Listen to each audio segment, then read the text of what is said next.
स्वागत है, आप देख रहे हैं कहानी कुर्सी की में हमने आपको अयोध्या का माहौल तो दिखा दिया, लेकिन इस माहौल का और राम नाम की इस लहर का नरेंद्र मोदी के काम का 2024 के चुनाव पर क्या असर पड़ेगा, अब यह आपको हम बताते हैं। सबसे पहले जरा ये नंबर जो आपकी स्क्रीन पर है, इस पर एक नजर आप दौड़ा लीजिए। 2019 और आगे 2024 क्या कहता है। भारतीय जनता पार्टी को 2019 में आई 303 सीटें, 303 अपने दम पर, अलायंस के साथ नहीं, एनडीए इससे बहुत आगे था। और कांग्रेस पार्टी को मिली थी 52 सीटें। कांग्रेस पार्टी विपक्ष की सबसे बड़ी पार्टी बनकर उभरी थी, लेकिन अपना विपक्ष के नेता का दर्जा हासिल करने के लिए 10% का वोट हासिल नहीं कर पाई दूसरे चुनाव में लगातार। इस बार यह आंकड़ा कैसे बदलने जा रहा है, इसके बारे में हम बात करेंगे। वोट की अगर हम बात कर लें, 2019 में भारतीय जनता पार्टी 37.76% वोट पर खड़ी थी। यह वोट परसेंटेज यहां से बढ़ेगा तो आखिर कहां तक जा सकता है? क्या 50% वोट का टारगेट जो भारतीय जनता पार्टी अपने दावों में कहती है, अपने नारों में कहती है, वास्तविकता धरातल पर मुमकिन है क्या? कल के दिन देखने के बाद मैं बात कर रहा हूं। और कांग्रेस पार्टी जो 20% के वोट शेयर को छू पाने में नाकाम दिखाई दी है पिछले 2 चुनाव में, लगातार नीचे जाएगी या इससे ऊपर उठ पाएगी, इस पर हम लोग बात करेंगे। तो आइए मैं पहले आपको बताता हूं कल विपक्ष के नेताओं ने क्या क्या किया। राहुल गांधी सबसे पहले, राहुल गांधी इस वक्त भारत जोड़ो न्याय यात्रा निकाल रहे हैं। असम में थे और असम में मंदिर में, शंकरदेव महादेव मंदिर में दर्शन करने के लिए जाना चाहते थे, लेकिन उनको इन वक्त पर अनुमति नहीं मिली, तो वो सड़क पर बैठ गए और सड़क पर बैठकर रघुपति राघव राजा राम का जाप करने लग गए। हालांकि वो खुद जाप नहीं कर रहे थे, उनके आसपास बैठे उनके कार्यकर्ता ये भजन गा रहे थे। राहुल गांधी खामोश जमीन पर बैठे हुए थे। राहुल गांधी को कल ही मंदिर जाना क्यों सूझा? और ये ऐन उस वक्त की बात है जब अयोध्या के अंदर ये प्राण प्रतिष्ठा का कार्यक्रम शुरू होने वाला था। उसी वक्त राहुल गांधी मंदिर में जाने की कोशिश कर रहे थे, लेकिन मंदिर में नहीं जा पाए। उन्होंने कहा कि ये भी मोदी की राजनीति है। उनके इशारे पर असम के मुख्यमंत्री हेमंत बिस्वा शर्मा ने मंदिर प्रशासन के ऊपर दबाव डाला, उनको मंदिर में नहीं जाने दिया। आज भी बहुत कुछ हुआ है वहां पर, उस पर हम आगे बात करेंगे। लेकिन राहुल गांधी सड़क पर बैठकर अपने कार्यकर्ताओं के बीच राम का भजन गुनगुना रहे थे। ये याद रखिएगा, कल के दिन न्योता मिला था, नहीं गए। सोनिया गांधी को बुलाया गया था कार्यक्रम के लिए, कांग्रेस के अध्यक्ष मल्लिकार्जुन खड़गे को बुलाया गया था, नहीं गए कल के दिन अयोध्या, यह कहकर कि यह प्रोग्राम हाईजैक कर लिया है संघ ने और बीजेपी ने। लेकिन खुद राम से दूर नहीं रह पाए। यही मजबूरी ममता बनर्जी की देखिए। ममता बनर्जी ने कल 2 कार्यक्रम रखे हुए थे। कालीघाट मंदिर में जाकर पहले उन्होंने पूजा की, दर्शन किए, और उसके बाद इन्होंने एक सर्वधर्म मोर्चा निकाला, एक रैली निकाली जिसमें सभी धर्मों के लोग शामिल थे। और उन्होंने और उनके भतीजे अभिषेक बनर्जी ने क्या कहा इसके बाद कि धर्म और राजनीति का मेल ठीक नहीं है। हम आस्था हर पंथ में रखते हैं, आस्था ईश्वर में रखते हैं, लेकिन हिंसा जहां हुई हो उस जगह का कैसे स्वागत कर सकते हैं? यह ममता बनर्जी को कहना पड़ रहा है। मंदिर से दूरी वो भी नहीं कल के दिन बना पाई। यह संदेश देना उनके लिए मुमकिन नहीं था कि मैं इतने बड़े दिन जब पूरे भारतवर्ष के अंदर राम का मंदिर बनने की खुशी हो, उस दिन मैं कैसे दिखाई दूं, उसके खिलाफ खड़ी हुई। लेकिन कुछ और नेता भी थे जिनको इससे बढ़ चढ़कर कुछ करना पड़ा। अरविंद केजरीवाल, जिन्होंने पहले यह घोषणा कर दी थी कि उनकी पार्टी जगह जगह सुंदरकांड के पाठ कराएगी, और कल वैसे ही आयोजनों में उनकी पार्टी के मंत्री जाते हुए दिखाई दिए। सोशल मीडिया पर श्री राम की जय करते हुए अरविंद केजरीवाल आपको दिखाई दे रहे थे। ऐसा ही मैसेज अखिलेश यादव को भी डालना पड़ा सोशल मीडिया के ऊपर। तो ये जितने विपक्ष के नेता हैं, आखिर इन्होंने अयोध्या के कार्यक्रम को, के न्योते को ठुकरा कर हासिल क्या किया, जब कल के दिन वो भी अपने वोटर को ये मैसेज देने में लगे हुए थे कि हम भी धर्मभीरू हैं, हम भी ईश्वर को मानते हैं, हम भी मंदिर जाते हैं, हम भी टीका लगाते हैं। देवेंद्र, कल आपको विपक्ष की मजबूरी दिखाई दी, या आपको लगता है कि जिस मंच पर नरेंद्र मोदी, योगी आदित्यनाथ और मोहन भागवत मौजूद हो, वाकई अगर वहां उस मंच के नीचे नेता बैठे होते तो आप बहुत असहज होते? सौरभ, उनका आना या ना आना कोई बहुत बड़ा फर्क नहीं पड़ता, लेकिन आ जाते तो कम से कम ये जरूर है कि उनके अपने सिंपैथाइजर जो कि कांग्रेस पार्टी के ही समर्थक हैं या विपक्षी दलों के जो समर्थक हैं जो कि यहाँ पे नहीं आए थे, उनके अंदर भी कम से कम इस बात को लेकर द्वेष नहीं होता कि आप हमारे आराध्य के कार्यक्रम में नहीं गए। ये राजनीतिक तौर पर कोई व्यक्ति किसी भी पार्टी का समर्थक हो सकता है, उसे वोट कर सकता है, लेकिन भगवान राम के बारे बात करें तो निश्चित तौर पे उसमें आस्था में कोई संदेह का सवाल ही नहीं है और वहां पर जरूर इन विपक्षी दलों से वो एक चूक हुई है। दूसरी चूक जो राहुल गांधी की हुई, जैसा कि आपने बताया कि वो ये मैसेज देने में की कोशिश कर रहे थे कि जो कि असम के मुख्यमंत्री हेमंत बिस्वा शर्मा ने कहा भी और इसी वजह से उनको रोका गया कि आप भगवान राम का जब कार्यक्रम हो रहा है, पूरी दुनिया की उस पर नजरें टिकी हुई हैं, तो आप असम में शंकर देव की जन्मस्थली जो कि वैष्णव संप्रदाय के संत थे, उनको राम के वर्सेस खड़ा करने की कोशिश कर रहे हैं और इसे असम की गलत पिक्चर बनेगी। हालांकि वहां भी उनसे ये कहा गया था कि 3 बजे के बाद आप जा सकते हैं। मतलब ये कि अयोध्या में जैसे ही कार्यक्रम संपन्न हो जाएगा, उसके बाद आपको वहां दर्शन करना हो तब आप चले जाइए। उसके बाद राहुल गांधी गए नहीं। उसका सीधा मतलब ये था कि वो एक टकराहट के तौर पर उस स्थान का उपयोग करना चाहते थे। निश्चित तौर पे ऐसी पॉलिटिक्स अपोजिशन को कोई बहुत ज्यादा कुछ दे देगी, वो महसूस नहीं हो रहा है लोगों से बातचीत करके। उल्टे इसका रिएक्शन बहुत ज्यादा है। यहाँ अयोध्या में भी सौरभ हमने देखा कि अच्छा ऐसा नहीं है कि अयोध्या कोई बीजेपी का गढ़ रहा हो, यहाँ पर विपक्षी दलों का भी अच्छा खासा वजूद रहा है अयोध्या लोकल की बात करें तो।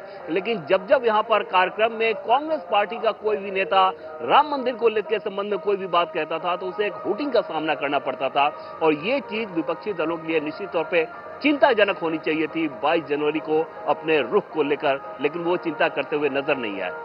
अच्छा, और एक भी ये चीज महसूस हो रही है राहुल जी कि कांग्रेस के शीर्ष नेतृत्व ने जो भी फैसला किया हो, राहुल गांधी, माना जाता है कि राहुल गांधी का ही वो फैसला था कि हम अयोध्या नहीं जाएंगे इस कार्यक्रम के लिए। सोनिया गांधी शायद इच्छुक थी जाने की, लेकिन अब वो मजबूरी उनकी जो सेकंड रैंक ऑफ लीडरशिप है उसके ऊपर दिखाई दे रही है कि कैसे जनता में कोई खराब मैसेज, नेगेटिव मैसेज ना चला जाए कि भाई ये आस्था का सम्मान नहीं करते। इन्होंने राम जी के मंदिर का न्योता ठुकरा दिया। सिद्धारमैया कल राम के मंदिर में गए हुए थे, वो कह रहे हैं मैं राम की मूर्ति लगाऊंगा। सुखविंदर सुक्खू मंदिर के अंदर जाते हुए कल दिखाई नहीं है। वो कमलनाथ कह रहे हैं कि हम कैसे राम से दूर हो सकते हैं। बिल्कुल, वीरभद्र सिंह के बेटे जो हैं वहाँ पे अयोध्या गए, विक्रमादित्य, और मेरे ख्याल से एक और भी कोई फैज़ाबाद के 2 बार सांसद रहे हैं कांग्रेस के, वो भी अयोध्या गए थे कल। तो ऐसा नहीं है कि पार्टियों में अपने आप में ही काफ़ी ज़्यादा विरोध है इस चीज़ को लेकर, क्योंकि पार्टी के जो विरोधी पार्टियां भी हैं जो वहाँ नहीं गई न्योते के बावजूद, वहाँ पर भी नेता ऐसा मानते हैं कि अलग अलग विचारधारा हो सकती है पॉलिटिक्स को लेकर, राजनीति को लेकर, लेकिन भगवान राम के लिए जो आस्था है वो इन सबसे परे है। ये जो है ये कोई पॉलिटिकल इशू उनके लिए है नहीं। वो हो सकता है कि पॉलिटिकल लड़ाई बीजेपी से लड़ रहे हो, लेकिन भगवान राम उनके आराध्य हैं और उनको वो मानते हैं कि ऐसा है। और देखिए, जो अभी राहुल गांधी वाला आप बात कर रहे थे, जो श्री शंकर देव का जो पूरा जो मामला है, वो ये है कि वो 15वीं और 16वीं शताब्दी के संत रहे हैं और वो वैष्णव यानी भगवान कृष्ण और भगवान राम जो विष्णु के अवतार हैं, उनके प्रोपगेशन, उनकी बातों को मसम में फैलाने के लिए मशहूर रहे हैं। उन्होंने अपनी कविताओं के ज़रिए, अपने नाटकों के ज़रिए पूरे असम में ये बात फैलाई है और वैष्णव संप्रदाय को आगे बढ़ाया है। उनके मठ में उन्होंने जाने की कोशिश की थी, तो वो भी कहीं ना कहीं भगवान विष्णु के जो उनको पूछते हैं उन्हीं के पास, उन्हीं के मठ में जाने की कोशिश कर रहे थे। तो ये बात देखिए, इसके कारण ये हो सकता है कि क्योंकि भगवान राम के मंदिर अयोध्या में जो बात हो रही है, जो कार्यक्रम चल रहा था, उससे कहीं ना कहीं पूरी लाइमलाइट जो है वो बीजेपी पे और जो वहाँ पे आरएसएस के नेता था उन पे ना चली जाए। कहीं ये कोशिश दिखाई देती है, चाहे वो ममता बनर्जी हों, चाहे वो राहुल गांधी हों, चाहे केजरीवाल हों, वो कहीं ना कहीं ये कोशिश कर रहे हैं कि उनको भी कहीं ना कहीं कुछ लाइमलाइट मिल जाए, उनको भी कहीं ना कहीं दिख जाए लोगों को कुछ करते हुए इस संदर्भ में। और जो पूरा का पूरा फोकस है वो कहीं भगवान राम का जो मंदिर वहाँ बना है अयोध्या में और वहाँ पर जो कार्यक्रम चल रहा है उस पर ना रह जाए। नहीं, लेकिन मैं तो देख रहा था, मुझे तो राहुल गांधी का कहीं कोई बधाई संदेश भी दिखाई नहीं दिया कल राम मंदिर बनने को लेकर के। मैंने यही कह रहा हूं, उन्होंने कोशिश ये थी, लेकिन सोशल मीडिया पर एक तस्वीर डाल सकते थे, बहुत से नेताओं ने डाली है। शशि थरूर ने लिखा है सियावर रामचंद्र की जय, और जो भगवान राम की जो प्रतिमा लगी है, जो विग्रह लगा है राम मंदिर के अंदर, वो उन्होंने डाला है। मैं बता रहा हूँ सिद्धरमैया मंदिर में जा रहे हैं, आपने बताया विक्रमादित्य वो मंदिर गए हैं, वो पूजा कर रहे थे, मुख्यमंत्री कल पूजा कर रहे थे हिमाचल प्रदेश के। राहुल गांधी ने जैसे कल का दिन को ब्लॉकआउट कर दिया है कि मतलब कि कल कोई इतना बड़ा काम हुआ है, ये कहीं नहीं दिखाई देता उनके किसी बयान के अंदर, उनकी किसी पोस्ट के अंदर। बाकी सब कुछ वो लिख रहे हैं। शंकर देव मंदिर में जाने को लेकर के जो तमाशा, जो ड्रामा हुआ, वो सारा सीक्वेंस वो सोशल मीडिया पर डाल रहे हैं भगवान राम की। लेकिन भगवान राम के मंदिर की एक बात उन्होंने नहीं की है। और उन्होंने अपनी पॉलिटिक्स बड़ी क्लियरली चूज कर ली है। बिल्कुल, और मुझे लगता है कि जो सोनिया गांधी को उन्होंने मंदिर जाने से रोका, ये उन्होंने सीधा-सीधा संदेश दे दिया है कि हमें राजनीति किस आधार पे करना है और किस दिशा के अंदर की राजनीति करना है। यही कारण रहा कि न राहुल गांधी ने राम जन्मभूमि जाने का तय किया, न सोनिया गांधी को जाने दिया, न अपने पार्टी के राष्ट्रीय अध्यक्ष को जाने दिया, न कांग्रेस ने इस पर लेकर किसी भी तरह का पक्ष लेने की कोशिश की है। देखिए, लेकिन कांग्रेस इस बात को भी जानती है, कल अगर राहुल गांधी मंदिर जाने की कोशिश कर रहे थे या कांग्रेस के बाकी नेता मंदिर गए या हिंदू मंदिर जाके दर्शन कर रहे थे, कांग्रेस इस बात को जानती है कि कल जरूर ये गैर राजनीतिक कार्यक्रम था, लेकिन जब चुनाव में जाएंगे तो भारतीय जनता पार्टी के नेता इसे जब चुनाव रैली होंगी तो इस बात का जिक्र जरूर करेंगे और इस बात का आरोप कांग्रेस पर लगाएंगे कि कांग्रेस ने राम मंदिर जन्मभूमि की प्राण प्रतिष्ठा कार्यक्रम का विरोध किया था, उसका बहिष्कार किया था। कांग्रेस हिंदू विरोधी है। मुझे लग रहा है कांग्रेस उस बात का जवाब नहीं दे पाएगी और शायद उससे बचने के लिए कांग्रेस ने कोशिश की कि हम अपने अपने मंदिरों में चले जाते हैं, बताने की कोशिश करते हैं कि हम हिंदू धर्म के विरोधी नहीं है, हम भी हिंदू है, हम भी राम भगवान को मानते हैं। कांग्रेस ने बताने की कोशिश कर रही है, लेकिन अब बहुत देर हो चुकी है। कांग्रेस को एक बड़ा मौका था राम जन्मभूमि के कार्यक्रम में जाकर अपने एक ऐतिहासिक गलती को सुधारने का। उन्होंने सीधे सीधे, मुझे लगता है कि विपक्ष ने इससे दूरी बनाकर भारतीय जनता पार्टी को एक बहुत बड़ा स्पेस दे दिया है 2024 के चुनाव के लिए भी और आने वाले समय के लिए, कि ये सीधा सीधा बंटवारा एक प्रकार से राजनीतिक रूप से जिसे कहते हैं ये कर दिया है कि हम हिंदू वोट की चिंता नहीं करते, हमें अपने मुस्लिम वोट जो तुष्टिकरण की राजनीति है, जिसका आरोप लगातार विपक्षी दलों पर लगता रहा है, कांग्रेस पर लगता रहा है, कांग्रेस ने बता दिया है कि हाँ, हमें उस वोट बैंक की चिंता है और इसीलिए हम इस मंदिर के कार्यक्रम से दूरी बना रहे हैं। मुझे लग रहा है जब चुनाव प्रचार अभियान शुरू होगा तब प्रधानमंत्री मोदी का भाषण, अमित शाह का भाषण या भारतीय जनता पार्टी का जो चुनाव प्रचार अभियान होगा उसमें जब राम मंदिर का जिक्र होगा और कांग्रेस से उससे दूरी बनाने का आरोप लगेगा, कांग्रेस उसका कोई जवाब नहीं दे पाएगी। मुझे लग रहा है जब घर घर ये बात जाएगी कि कांग्रेस से इस कार्यक्रम से दूरी बनाई थी, राम जन्मभूमि के कार्यक्रम में नहीं आई थी, मुझे लग रहा है कांग्रेस के लिए इसका सामना करना बहुत मुश्किल होगा। और वैसा भी अभी एक स्टडी में आया था कि 2019 के चुनाव में 25% लोग जो रेगुलर मंदिर जाते हैं वो भारतीय जनता पार्टी को वोट किया था। 2014 में 45% ऐसे लोगों ने वोटिंग की थी और 2019 के अंदर 51% रेगुलर मंदिर जाने वाले लोगों ने भारतीय जनता पार्टी के पक्ष में वोटिंग की थी। अगर यही और इस बात जो आप जिससे जोड़ रहे हैं इसको, अभी बहुत सारे विपक्ष के नेता आपको अयोध्या जाते हुए दिखाई भी देंगे। मुझे लगता है जैसे उद्धव ठाकरे हैं जरूर जाएंगे। 5 तारीख को उन्होंने बोला है, कल ही उद्धव ठाकरे के से मतलब कहा गया है मातोश्री के यहाँ से कि 5 फरवरी के बाद उद्धव ठाकरे अपने नेताओं के साथ अयोध्या जाने वाले हैं। उद्धव ठाकरे जाएंगे, अखिलेश यादव ने कहा है कि शरद पवार जाने वाले हैं। मुझे लगता है कि दो तरह शरद पवार हो गए, अरविंद केजरीवाल हो गए। जैसे दो तरह की राजनीति जो है वो अलग अलग बांट ली गई है। वो ये है कि भारतीय जनता पार्टी ने ये साफ तौर से कह दिया है और ये दिखाते हैं, वो मानते भी हैं कि हिंदू जो राजनीति है ये हिंदू समाज के लिए वो खड़े हुए हैं। ये बिल्कुल साफ तौर से उन्होंने गाड़ दिया। दूसरी तरफ कांग्रेस या बाकी दल जो हैं वो एक और तरह की राजनीति करने की कोशिश कर रहे हैं। वो ये कहते हैं वो ये मनाने की या ये संदेश देने की कोशिश कर रहे हैं कि वो सभी धर्मों के लोगों के साथ खड़े हुए हैं। ये एक कहीं ना कहीं कोशिश जो है दोनों पक्षों की तरफ से दिखाई जा रही है। नहीं, मैं तो आपकी बात को और बारीक करते हुए कहूंगा कि विपक्ष में भी दो तरीके की राजनीति दिखाई दे रही है। राहुल जी, देवेंद्र, एक धड़ा वो जो अरविंद केजरीवाल का है जो कल सुंदरकांड के पाठ आयोजित करा रहे थे, या वो उद्धव ठाकरे का है जो कालाराम मंदिर में भगवान राम के मंदिर में जाकर के पूजा कर रहे थे, या अखिलेश यादव जिन्होंने कहा कि मैं जाऊंगा इस मंदिर में पूजा करने के लिए, दर्शन करने के लिए। उन सबसे ज्यादा राहुल गांधी ने अपने आप को वैचारिक तौर पर, आइडियोलॉजिक स्तर पर इससे दूर कर लिया है। जब वो कोई मेंशन नहीं करते राम के मंदिर का, कल का दिन कितना बड़ा अवसर है इसका कहीं कोई आभास नहीं होने देते अपने आसपास कम से कम। तो राहुल गांधी ने जो दूरी बना ली है राम से, राम के मंदिर से, वो उनके विपक्ष के और साथियों से भी ज्यादा स्पष्ट दिखाई देती है। जी हाँ, बिल्कुल। और उस हिसाब से सौरभ अगर देखें तो ऐसा लगता है कि वो एकदम से लेफ्टिस्ट जो पार्टियां हैं वामपंथ की सोच के करीब कांग्रेस पार्टी को लेकर जा चुके हैं। जबकि कांग्रेस पार्टी के इतिहास को हमेशा से देखें तो ऐसे मसलों पर भी उसकी कोशिश रहती है कि लेफ्ट टिल्ट करते हुए मध्यम मार्ग जैसा रहे अप्रोच, उसका इतना एक्सट्रीम ना चला जाए। आप अंदाजा लगाएं कि जिस कार्यक्रम में भारत में जो 150 संप्रदाय हैं अलग अलग, उसके संत यहाँ पर अगर आए हुए हैं, उसके प्रतिनिधि यहाँ पर आए हुए हैं, किसी भी क्षेत्र की आप बात कर लें, जुडिशरी की बात कर लें, स्पोर्ट्स की बात कर लें, बॉलीवुड की बात कर लें, साइंटिस्ट की बात कर लें, किसी भी फील्ड को आप उठाकर देखें उसके टॉप लोग यहाँ पर पहुंचे हुए हैं। क्या वो सारे के सारे भाजपाई हैं? अमिताभ बच्चन जिनकी पत्नी जया बच्चन समाजवादी पार्टी से, भले ही जया बच्चन नहीं आई, क्या जया बच्चन की सहमति नहीं रही होगी कि अमिताभ और अभिषेक दोनों यहाँ पर आए? क्या उनकी असहमति के बाद ही ऐसा हुआ होगा? तो ये सारी चीजें बता रही हैं कि ये कार्यक्रम ऐसा था ही नहीं जिसको लेकर राहुल गांधी इतना एक्सट्रीम चले गए कि ये बीजेपी और आरएसएस का कार्यक्रम है। इसमें कोई दो राय नहीं कि इसमें जो प्रमुख लोग हैं, जो लीड कर रहे हैं, विश्व हिंदू परिषद हो, आरएसएस के लोग हो, वही लोग हैं।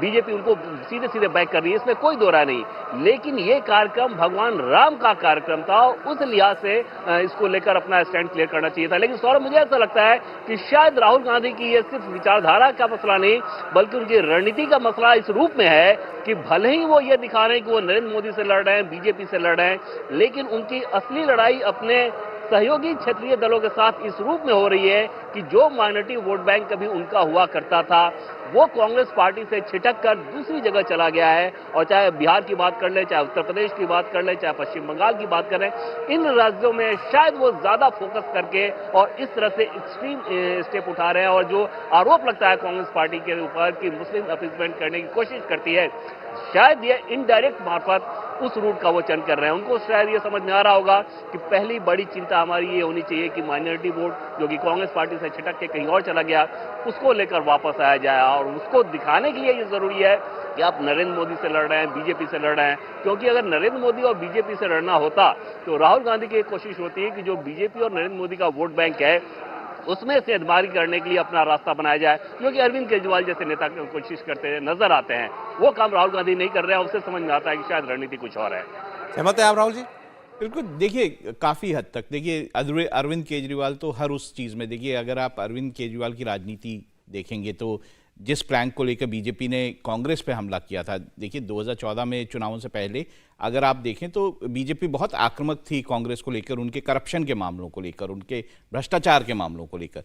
वहाँ पर कहीं ना कहीं अरविंद केजरीवाल ने उस प्लैंक को लेकर उठा के शुरू हो गए वो कि वही जो है वो भ्रष्टाचार के के विरोधी सबसे बड़े हैं। और उन्होंने जो सारा उसके बाद आंदोलन हुआ, उसके बाद जो उनकी राजनीति जो शुरू हुई वो वैसे ही शुरू हुई। अगर आप कांग्रेस की राजनीति देखिए, कांग्रेस की राजनीति शुरू से ही, अगर आप जवाहरलाल नेहरू के ज़माने से भी देखेंगे तो कांग्रेस की राजनीति ये रही है कि वो किसी भी एक धर्म के साथ खड़े होकर अपने आप को नहीं दिखाना चाहते, वो दिखाना चाहते हैं कि वो सब धर्मों का है। लेकिन बीजेपी की राजनीति बड़ी साफ है, वो विकास की राजनीति है और वो हिंदू धर्म के साथ खड़े होने की राजनीति है। ये बड़ी साफ राजनीति बीजेपी की है। और बीजेपी जब विकास की बात करती है तो विकास में वो सब जो संप्रदाय हैं, सब धर्मों के लिए विकास की बात करती है। लेकिन जब वो धर्म की बात करती है तो वो हिंदू धर्म की बात करती है। तो राजनीतिक जो अपनी अपनी सोच है वो सबके, जैसे अब ममता बनर्जी है, ममता बनर्जी के लिए मुश्किल ये है कि वो वहाँ पर ऐसा नहीं कि पश्चिम बंगाल में वो जो है जगन्नाथ धाम नहीं बना रही हैं या वो हिंदू राजनीति नहीं करती, लेकिन उनको ये देखना है, उनकी राजनीति जो है मुस्लिम वोटों पर बहुत ज़्यादा टिकी हुई है। वो मुस्लिम और हिंदू जो वोट जो है उसको मिक्स करके आगे चलना चाहती हैं। इसीलिए उन्होंने सर्वधर्म जो अपनी रैली निकाली और वो जो सभा की वो इसीलिए की।